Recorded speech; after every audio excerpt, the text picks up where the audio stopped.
हर मेहरारू के सब मेहरारू के इच्छा होला जे पति प्रदेश से अइते समय से जइते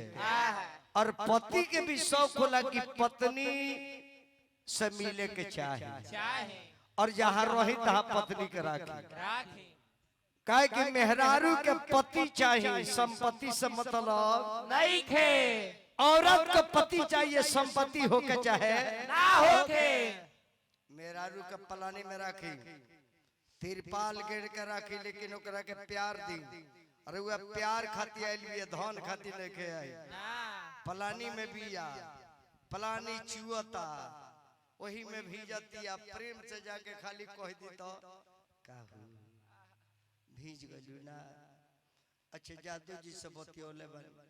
कुछ रुपया दे देब नु तो पलानी छवा जाए ई प्रेम से बोली सुनी तो कही अरे हमर करे जाऊ हो अरे भीजत न किए दादा हम तो बरखा का मजा ले रहे दरुआ बोली में शक्ति बगी सारा पीरा दूर हो जाएगा हाँ किचन में मेहरारू खाना बनावतिया पसीना से भीजल भी चाहे गरीब बिया मान ले कि घास करतिया घास काटतिया गोबर पाथतिया पसीना से थक बक भइल बिया आ खाली लागवा जाके कह न दी का हो इतना मेहनत कइले के का जरूरत बा आराम कर लो तर के नींबू वाला चाय बना के ले आई तब मौगी कहिए हमार हरानी छोड़ी ना अपन परेशानी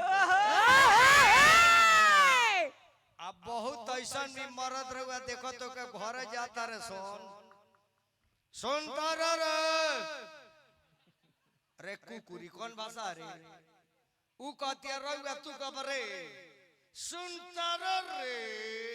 आ कहीं निकल के कह दे जे आ का कहता रे तुम्हारा मारी जो हो जाए ना ऐसे इज्जत कमाए के बाद परिवार के इज्जत करके सीखी रोज सवेरे जागी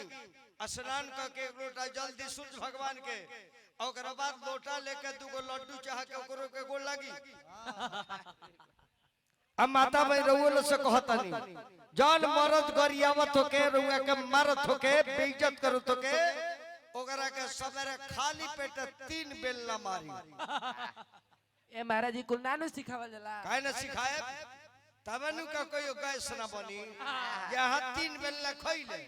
तब ये जे पेंट अप डी खा ले बानी अरे तो कोई मिलल बा कि ना हमरा मेरा के सुनले बड़ी को रे कह त कहां से पिटाए तोर बाबूजी पिटा तो लेके रे कह तो ले हम त घरे जाइले तो कहले सुन तारू का कहते ने बोली ना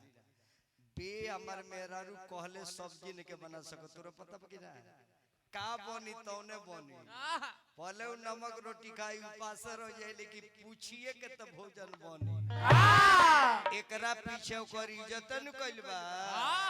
हम त जाए तो सुध जाए ईश्वरा बगली खाली कर दी डरे हम ना बोले डर नु बा जगले बानी माल घिंचतिया डरे ना बोले अगर कह देते हैं जे काहे काढ़ा तारू तो कह जे कमाता रहुआ त धन के मालिक हम न बनी लक्ष्मी हम है कि लक्ष्मा रहुआ है ऐसे मेहरारू काढ़तिया त काल आचे काहे खाती काढ़ी कि 10 रुपया बाचू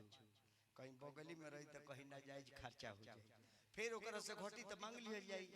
अब यह अंतर बढ़ जे तने रोब से ना मांगे के पड़ी ए सुन तारी तने देती 50 को देखो पोंटी बबली नीतीश कुमार बा बन कर देले बा लाल का नहीं खे मिल ना ना ओ कते गो रिम झिम के एगो का दूध देता रोमियो तड़ाक दे मारिया रोमिंग में के बेर चल बाप रे बाप डिजाइन निकल गई रे भाई ओहो हाय रे नचनिया तोहरो भतार पियत रहे ब्रांडेड बोतल हिला के हम देखले बानी महाराजगंज में जे गजाता की ना डुप्लीकेट की ओरिजिनल अब तार माता हिलावेला अब त पार्टी बासवारी में से निकले लेवारी में खड़ा बात तोड़ दे मार के इहो ने के जान की कहीं मोबिले भीतर चल गइल हो हैं का हो बैठ वो खड़ी दा यह बैद बुहाई अशोक बाबा वो ये है। अब फिर तनी कथा पर 10 मिनट ध्यान दी। ठंडी अपना सीना बाबा अब बड़ी बड़प्पर काहे के रुआलो इतना देर बढ़ गई ना तो दूसरा गांव के लोग अगर बुद्धिजीवी ना रहती रहुआ तो इतना देर के बैठी ना फिर 10 मिनट आ जाए। दशरथ जी के घर से दुश्मनी रावण के ही कारण हो गई। जब राम 4 भाई के जन्म भई 4 गो दुल्हन जब अवतारी अयोध्या में राजा बैठल बड़े सिंहासन पर खूब खुशी के मुद्रा में ये 4 गो बेटा 4 गो पतो ये बात के तुलसी बाबा मानस में लिखत है।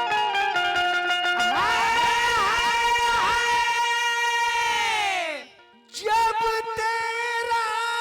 में ब्याही घरी आए नवनीत मंगल मोद बधाए।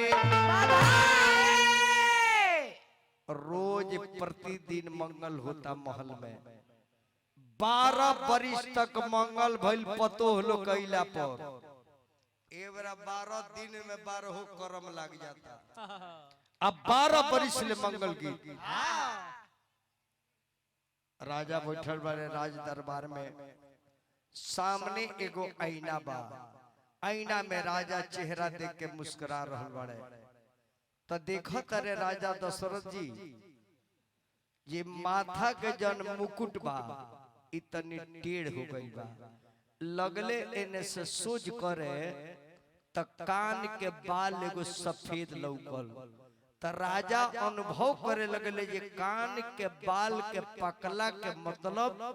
कि हमरा ये दुनिया के छोड़ देवे के बा। हर व्यक्ति के समय के अनुसार भगवान से कहे के चाहिए कि भगवान बहुत रखनी अब हमरा के समय से चलते चिट के उठा ली बोलते बतियाते उठा ली। अभी ना ये चिपरी पाथो तारो आ तब कहते जे काका भगवान के नाम लो जे मुक्ति हो तो कहते रे चुप रहो चंपरा से ले आओ ना अभी एक तल लोड दी जिंदगी भर रहल त धो दुखल लो अब का करबे करा बधो चौड़ा बनबो।